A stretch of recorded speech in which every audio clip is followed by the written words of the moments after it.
Dalam bahasa Korea, Samsung berarti 3 bintang, sebuah nama yang dipilih oleh pendirinya untuk mencerminkan visi dan identitas perusahaan.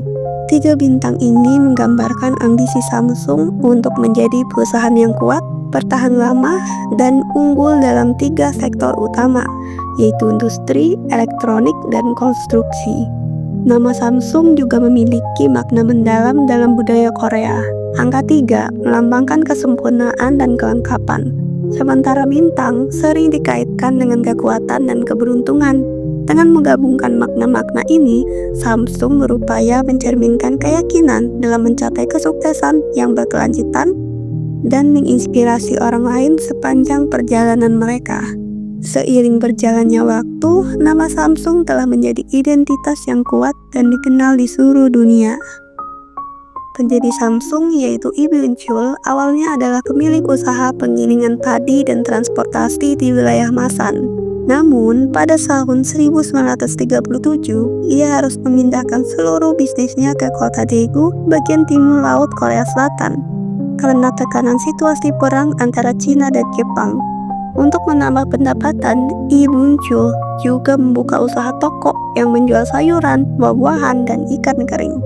Seiring berjalannya waktu, Lee Byung-chul berhasil mengumpulkan modal sebesar 30.000 won, yang sebagian besar diperoleh dari keluarga dan pinjaman dari Bank Jepang.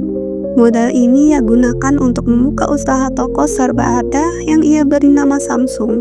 Meskipun kondisi perang biasanya membuat orang putus asa, namun tidak berlaku untuk Lee Byung-chul.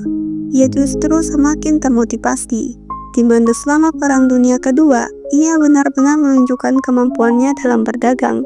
Tidak hanya menjual dan mengekspor produknya ke berbagai negara Asia, tetapi juga memahami pasar dengan sangat baik.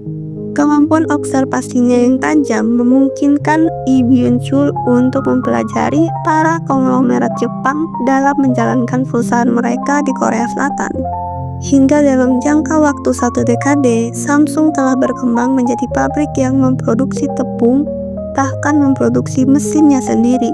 Tak hanya itu, Samsung juga berhasil memiliki aktivitas manufaktur dan penjualannya sendiri, sebuah prestasi yang sangat membanggakan bagi Lee Byung-chul sebagai pendiri. Di antara tahun 1945 sampai dengan 1948, Lee Byung-chul memindahkan Samsung ke ibu kota, yaitu Seoul, dan mendirikan pusat bisnis di sana. Tidak berhenti di situ, ia juga mendirikan Samsung Trading Corporation pada tahun yang sama. Dalam waktu singkat, Lee Byung-chul berhasil mendirikan Samsung di 3 kota, yaitu Masan, Daegu, dan Seoul. Namun, Samsung juga pernah hampir bangkrut sekitar tahun 1946. Di mana dukungan politik dari Presiden Dick Mannery yang saat itu menjabat membantu Samsung bangkit kembali. Lee Byung-chul memanfaatkan momentum kebangkitan ini dengan mengembangkan bisnisnya ke sektor perbankan, asuransi, semen, pupuk, dan keamanan pada tahun 1950-an. Pada tahun 1951, Lee Byung-chul secara resmi mendirikan perusahaan Samsung Wolsan. Perusahaan ini didirikan untuk menjalankan aktivitas ekspor dan impor berbagai macam produk seperti bahan pokok, pupuk tanaman, dan produk militer selama masa Perang Korea. Perusahaan Samsung Wolsan inilah yang nantinya akan menjadi cikal bakal dari Samsung Corporation.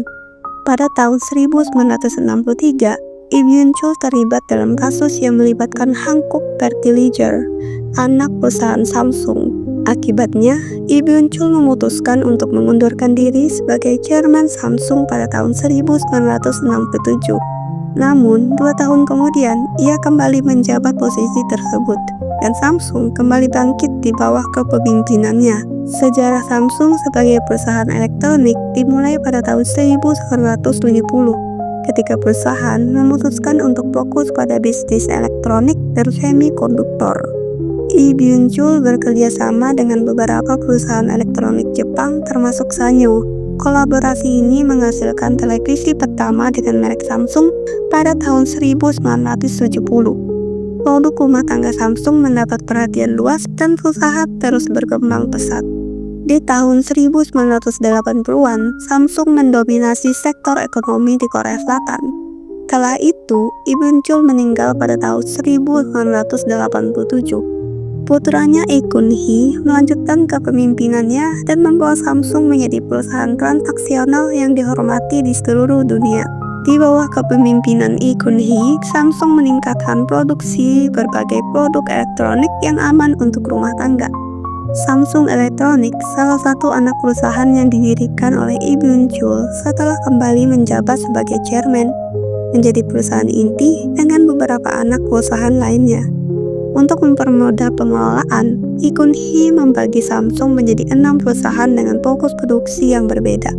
Dari ke-6 perusahaan tersebut, Samsung mengalami perkembangan cepat dan memproduksi produk rumah tangga serta smartphone seperti Samsung Galaxy dan Samsung Note yang populer di seluruh dunia. Dan jika melihat kembali sejarah krisis Asia pada tahun 1997, Samsung menjadi salah satu perusahaan yang berhasil selamat dari krisis tersebut. Karena sejak awal berdirinya, Samsung telah menunjukkan dirinya sebagai perusahaan yang tak pernah berhenti berinovasi. Dedikasi mereka terhadap pengembangan teknologi baru dan peningkatan produk telah membuat mereka menjadi pemimpin dalam berbagai industri termasuk dalam dunia elektronik. Jalan menuju kesuksesan seperti ini tidak pernah mulus. Samsung telah menghadapi berbagai tantangan mulai dari persaingan ketat di pasar global hingga masalah teknologi dan produksi. Meski demikian, mereka selalu berhasil bangkit dengan solusi yang cerdas dan inovatif. Samsung ini adalah cerminan nyata dari konsep manifesting. Dari awal yang sederhana sebagai pedagang bahan pokok, pada tahun 1938, Samsung memvisualisasikan tujuan yang lebih besar dan luas, di mana awalnya Lee Byung-chul, sang pendiri Samsung, telah memiliki visi yang jelas tentang masa depan perusahaan. Sebuah keyakinan bahwa Samsung akan menjadi pemain global yang dominan dalam berbagai industri. Melalui proses manifesting, Samsung tidak hanya membayangkan kesuksesan tetapi juga merasakan dan bertindak untuk mewujudkannya. Setiap langkah besar dan evolusi perusahaan adalah hasil dari keyakinan dan tindakan yang terarah. Dengan segala inovasi produk yang mereka lakukan, Samsung menunjukkan bahwa mereka tidak hanya bermimpi tentang masa depan, tetapi juga menciptakan masa depan itu sendiri.